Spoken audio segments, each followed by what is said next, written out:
Novamente, amiguinhos tatuados, tatuadores ou interessados em tatuagem de um modo geral do meu canal do YouTube. E este é mais um vídeo da série sobre tatuagens que eu resolvi fazer. Bom, e nesse vídeo eu vou falar um pouco pra vocês sobre a história da tatuagem, né?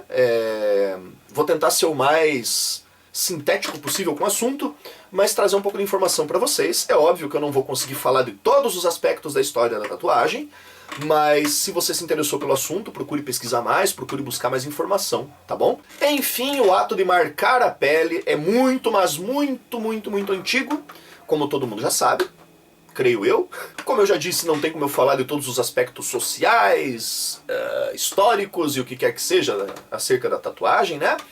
Mas vamos começar explicando alguns detalhes a respeito de quais foram os primeiros registros de corpos tatuados na nossa história. Bom, até onde se sabe, os primeiros registros que podem ser comprovados da dermopigmentação subcutânea remontam ao tempo dos faraós, ao tempo do Antigo Egito, antes de Cristo. Dermopigmentação subcutânea. Cara, eu me senti o Pirula agora, falando num dos vídeos dele com aquele monte de termo técnico.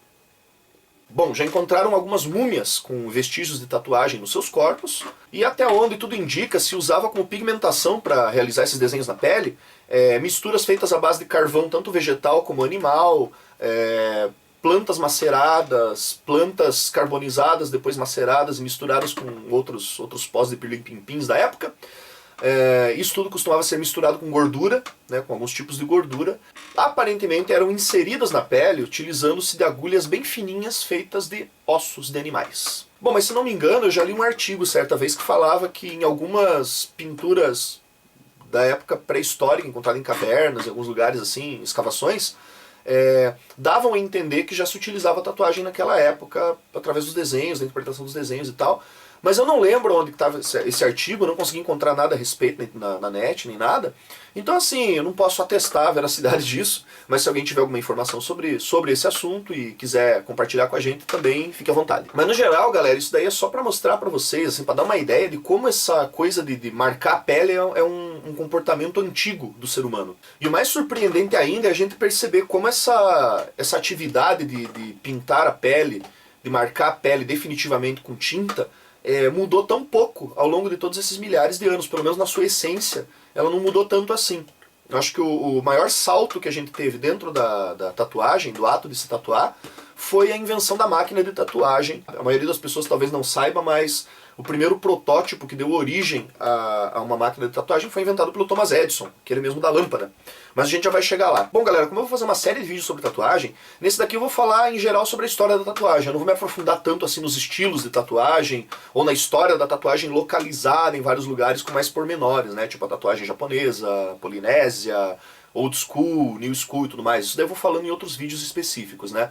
Eu vou dar uma pincelada rápida sobre esses estilos dentro desse vídeo, mas é só para montar aí meio que uma linha do tempo para vocês entenderem como é que foi a evolução da tatuagem ao longo desse tempo todo na humanidade. Na Polinésia antiga é onde a tatuagem se mostrava provavelmente mais rebuscada, mais delicada e mais artística, né? São os primeiros registros que se tem de uma tatuagem mais artística mesmo, vem da Polinésia, né? Que podem ser definidos os desenhos e tal. E lá, né, na Polinésia, né, Samoa e todos esses lugares daquela região ali, eles costumavam marcar a pele como se fossem assim, literalmente contando a história da vida daquela pessoa na sua pele. Então eram marcas que tinham relação com se o cara era um guerreiro, se o cara era um grande guerreiro, se ele tinha vencido muitas batalhas, se marcavam a idade adulta, né, quando eles chegavam na idade adulta, faziam tatuagens que marcavam esse período da vida, filhos, hierarquia dentro das tribos e tudo mais, tudo isso era marcado na pele deles quando eles passavam por rituais de passagem, né, ao longo da sua vida. E isso acontece até hoje em algumas ilhas daquela região, é uma coisa bastante comum, né? Muitos lugares foram colonizados por alemães e os alemães eram muito tolerantes com isso, por incrível que pareça. Então eles puderam manter esse legado cultural vivo em vários lugares. Até hoje se pratica a tatuagem polinésia do modo como ela é feita. Eles tatuavam, inclusive, tatuam até hoje, inclusive, o rosto, né, com vários símbolos. E o interessante é que esses padrões de desenho, esses símbolos que a galera conhece da tatuagem polinésia, né, dessas tatuagens mais antigas, ele vem de uma planta típica de lá, que é um tipo de samambaia, que tem esse formato, tem esses formatos, esses padrões de pintura, essa samambaia é sagrada para eles, então os padrões de pintura têm uma relação com isso. Eles partem do design original dessa planta, né? Então isso acaba aparecendo nos adornos que eles usam, na sua cerâmica e, obviamente, na pintura do corpo, né? Isso é uma coisa que eu acho extremamente interessante na cultura polinésia, no que diz respeito a tatuagens, né? Então agora vocês já sabem de onde que vem, né, da onde que derivam essas tatuagens tribais que o povo surfeiro adora usar, né? Aqueles maori no braço, aqueles tribais e tudo mais, isso vem muito daí, dessas primeiras tatuagens. Inclusive, falando em surf, é interessante dizer que nas pesquisas que eu tive fazendo a respeito de tatuagem, eu encontrei uma ligação bem forte entre a tatuagem e o surf. Uma vez que o James Cook, que é o representante mais famoso da tatuagem, né, que atribui-se a ele a popularização da tatuagem, né, no século XV, se não me engano, XIV. Enfim, ele era um capitão da esquadra inglesa e ele foi parar na Polinésia e tudo mais. Lá ele se apaixonou pela tatuagem e foi ele que inventou o nome tatuagem, né, o nome tatu, porque ele via os caras tatuando, eles inseriam a tinta na pele usando uma agulha de osso e um martelinho. E o barulhinho que fazia era tatal, né? Então ele chamava de tatal. Ele escreveu no diário dele que os nativos se desenhavam usando uma técnica chamada tatal, que era a batidinha do martelo e tal. E também se atribui ao James Cook a descoberta do surf.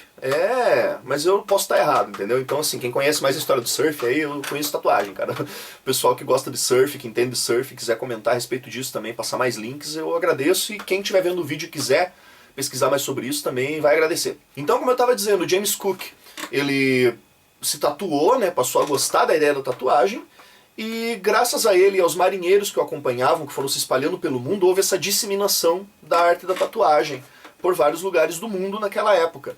Né, era uma coisa que acabou acontecendo quase que naturalmente, à medida que os marinheiros e tal, e até piratas da época, apareciam com desenhos no corpo, nos portos. As pessoas queriam saber de onde tinha vindo, como é que tinha sido feito e tal. E óbvio que isso acabou gerando uma disseminação da tatuagem. Só que alguns séculos depois, no final do século XVIII, o governo inglês começou a utilizar a tatuagem como uma forma de marcar criminosos. Foi daí que aconteceu essa primeira distorção cultural do sentido da tatuagem, que fez com que ela passasse a ser discriminada, né? É óbvio que se a tatuagem era usada para marcar criminosos, as pessoas passaram a discriminar a tatuagem, a ver a tatuagem com maus olhos. Foi daí que surgiu a história das pessoas associarem a tatuagem a criminosos, graças ao governo inglês do século XVIII. Vejam só, esse preconceito do século XVIII perdura até hoje, de certa forma, hein? Puta merda, que cagada. Mas enquanto isso, em outras partes do Oriente, no caso, mais especificamente no Japão, se utilizava uma técnica de tatuagem mais ou menos parecida com a polinésia, que é o tebori. E que ele é feito com uma agulha, era executado com uma agulha longa de bambu. E a diferença é que a tinta era inserida na pele com a pressão da mão, assim, em cima da agulha. Tipo, eles pegavam a agulha, encostavam na pele e iam pressionando com a mão para espalhar a tinta, né? E a princípio no Japão, a tatuagem era muito usada por samurais. Ela mostrava símbolos de honra, o símbolo das suas casas, né, do clã ao qual pertenciam e tudo mais. Era uma coisa muito difundida entre os samurais, era até um símbolo de honra. Porém, em 1600, se não me engano, o Império Japonês passou a dispensar os samurais, ele não queria mais usar os samurais. Os samurais deixaram de ser úteis, vamos dizer assim, para o governo. Por causa disso, montes de soldados, né, montes de samurais desempregados acabaram se tornando criminosos e se organizaram, e foi daí que surgiu então a Yakuza, que perdura até os dias de hoje, né? Obviamente a tatuagem passou a ser utilizada também como uma forma de identificar quem era criminoso. Então eles, assim como os samurais renegados se tornaram criminosos, já tinham tatuagens e se tatuavam, tinham o hábito de se tatuar como uma forma de demonstrar lealdade aos seus grupos, os próprios criminosos que eram presos eram marcados com tatuagens para dizer que crime ele tinha feito, né, assim ele ficava marcado para sempre, era mais fácil de identificar. Foi por isso que a tatuagem sofreu o mesmo tipo de criminalização e discriminação que aconteceu na Europa, aconteceu no Japão também. E o pior é que é uma coisa que perdura até hoje, assim, acho que só nos tempos mais atuais que a coisa começou a ser um pouco mais tolerante no Japão com relação a tatuagens. Mas por causa da própria máfia japonesa, até hoje tem lugares no Japão onde você não entra se você tiver tatuagem, eles não te deixam entrar. Literalmente você é proibido de transitar em alguns lugares onde não se permite a tatuagem. Mas no Ocidente, em contrapartida, a tatuagem era muito bem aceita, né? Voltando no tempo, bem antes de 1800, ela era tão bem aceita, se popularizou a ponto das pessoas da corte, né, se tatuarem. Então, os homens tinham o hábito de tatuar brasões de família no peito ou no braço. Era comum que alguns militares tatuassem as suas patentes no braço e tudo mais. As mulheres da corte costumavam tatuar os pulsos com flores, motivos florais nos pulsos, ou nas costas, né, no tornozelo. Foi uma coisa que ficou bem popularizada, bem difundida até, por sinal. Mas como eu já disse antes, não demorou para que a tatuagem fosse criminalizada, óbvio, né, e também execrada pela própria Igreja Católica, né, se baseando em textos bíblicos de significado muito dúbio, até por sinal, em que eles diziam que marcar o corpo era uma coisa impura, era uma coisa do inferno, do capeta, o que acabou difundindo ainda mais, né, o preconceito com relação à tatuagem. Mas assim, ainda aproveitando essa coisa, já que eu falei na igreja, eu lembrei de uma história interessantíssima que muita gente pergunta, né? Pô, cara, mas por que existe esse mito de que você sempre tem que ter um número ímpar de tatuagens no corpo? Então tá, existem várias versões para essa história. Uma delas tem a ver com a igreja, que diz que o número da besta, 666, é um número par, e a soma desses números também é um número par. Então, para evitar que você tenha uma marca que seja próxima ao número da besta, ou que lembre o número da besta, você tem que ter um número ímpar de tatuagens no seu corpo, senão você estará amaldiçoado, ou coisa do gênero. Uma outra versão tem a ver com povos indígenas, que costumavam se pintar para a guerra, e esses motivos pintados no corpo eram sempre em número ímpar, para que desse boa sorte. Mas a versão que é mais difundida, mais aceita, assim, até mais coerente, e particularmente é a que eu gosto mais porque eu adoro piratas, é uma que conta que entre 1500 ou 1600, um navio pirata naufragou na costa da Europa, e os únicos piratas que sobreviveram a esse naufrágio eram aqueles que tinham tatuagens em número ímpar no seu corpo. Então desde lá, eles passaram a associar que ter número par de tatuagens no corpo dá azar. Né? É daí que vem a historinha do número de tatuagens no corpo. Eu particularmente não esquento muito a cabeça com isso, porque, cara, eu tô fazendo um monte de tatuagem, vai chegar uma hora que eu vou ter só uma grande tatuagem no corpo todo, então não deixa de ser um número ímpar, né? Mas como eu já disse anteriormente, a tatuagem ela deu realmente um salto quando a máquina de tatuagem foi finalmente inventada. E essa é uma parte da história da tatuagem que me deixa até fascinado, porque a primeira versão do que viria a se tornar uma máquina de tatuagem foi um invento do Thomas Edison, como eu falei anteriormente, em 1876. O nome dessa máquina era impressora autográfica, que foi inventada, na verdade, para gravar, né, para fazer desenhos em superfícies duras. E ela consistia realmente numa agulha, né, uma pena, que você molhava na tinta e ela saía desenhando em superfícies duras. Mas, no caso, ela teve também o nome comercial, se não me engano, de pena automática. Só que foi um fracasso, assim, foi um fiasco de vendas, e ele acabou engavetando o projeto por um tempo. Até que em 1800, um nova-iorquino chamado Samuel O'Reilly comprou a patente desse produto, né, dessa máquina, e acabou adaptando ela, né, fez algumas alterações para que ela pudesse ser usada na pele, porque enquanto a tatuagem era mal vista na Europa, na América, né, nos Estados Unidos, ela estava se tornando um pouco mais popular, as pessoas queriam tatuar com mais precisão, para ficar mais bonitinho, mais arrumadinho e tal. Então esse cara comprou a patente, alterou a máquina e começou a produzir ela em série. Foi a primeira patente de uma máquina de tatuagem especificamente, feita para essa finalidade. Entre 1800 e 1970, que foi o último registro de patente de uma máquina de tatuagem, que é muito parecida com essa que a gente usa hoje em dia, ela sofreu algumas alterações, mas foram poucas alterações. Isso que é mais interessante. As alterações principais é que ela ganhou uma bobina elétrica, ganhou um formato mais confortável, passou a utilizar agulhas que podiam ser removidas, né, agulhas removíveis. Mas a última patente de que se tem notícia das máquinas de tatuagem, se não me engano, é de 1970, 70 e poucos. E esse formato de máquina da década de 70 é a que a gente utiliza basicamente até hoje. Ela sofreu quase que nenhuma alteração de lá para cá, a não ser as alterações tipo de material mais leve, formato mais adaptável à mão e tudo mais, mas basicamente a mecânica dela é a mesma. O que me leva a lembrar de um outro fato importantíssimo para o universo da tatuagem que aconteceu nos Estados Unidos. E isso tudo me fez lembrar de um outro fato importantíssimo acontecido na história da tatuagem, que não é um fato tão antigo assim, e a gente deve essa evolução, vamos dizer assim, da tatuagem americana e da tatuagem aqui no Ocidente, de um modo geral, um cidadão chamado Norman Keith Collins, que era um marinheiro da Marinha Americana, que depois passou a ser conhecido como Sailor Jerry. Foi o cara que revolucionou tanto a arte da tatuagem, né, a estética da tatuagem na época, como até os seus meios de executar a tatuagem, inventando novas agulhas que machucavam menos a pele e tudo mais. O Sailor Jerry, para quem não sabe, ele é considerado o pai da tatuagem old school. Foi ele que inventou aquela coisa das âncoras, das sereias, tipo essa que eu tenho no braço, símbolos de sorte e azar e tudo mais. Era um traço, uma forma de tatuar, pra época, muito ousada. Ele usava só cores primárias, assim. Ele usava tipo verde, amarelo, azul, traço bem grosso e tudo mais. E, foi um boom, assim, na tatuagem na época. A primeira loja dele ficava em Honolulu. Era no Porto, né? E também acabava sendo meio mal vista, porque no Porto é onde tem bêbado, jogatina, maloqueiragem e tal, mas era o lugar perfeito para ele criar a primeira loja de tatuagem dele.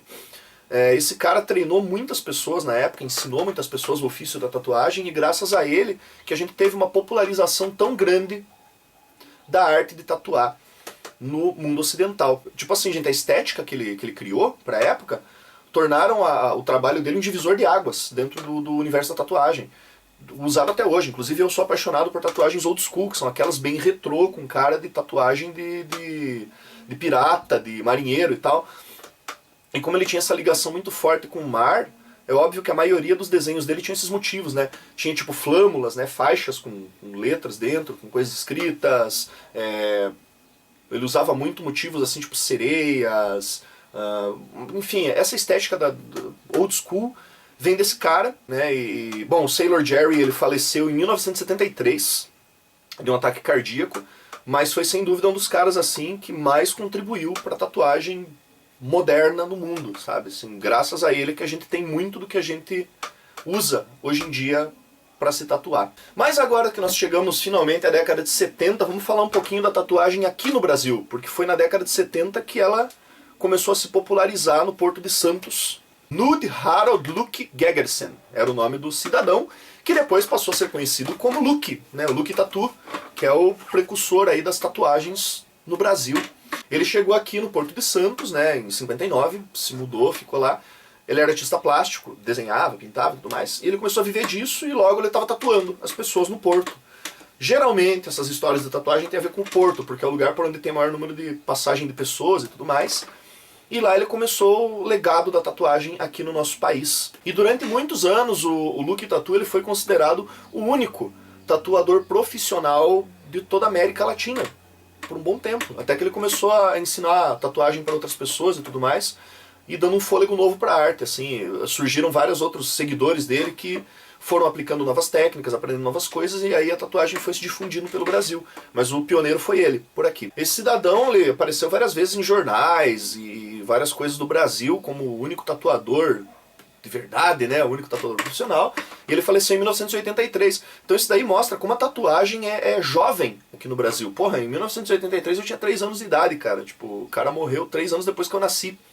Então, não que eu seja muito novinho, cara, mas acho que 30 anos é bem pouco tempo para uma arte que existe há milênios, né? E o legal é perceber que aqui, dentro do nosso país, houve um aumento, né, do profissionalismo dos tatuadores, cada vez melhores profissionais, mais competentes, né, cada vez mais equipamentos de melhor qualidade, assim, é um trabalho, assim, existem tatuadores brasileiros que são referência internacional hoje em dia.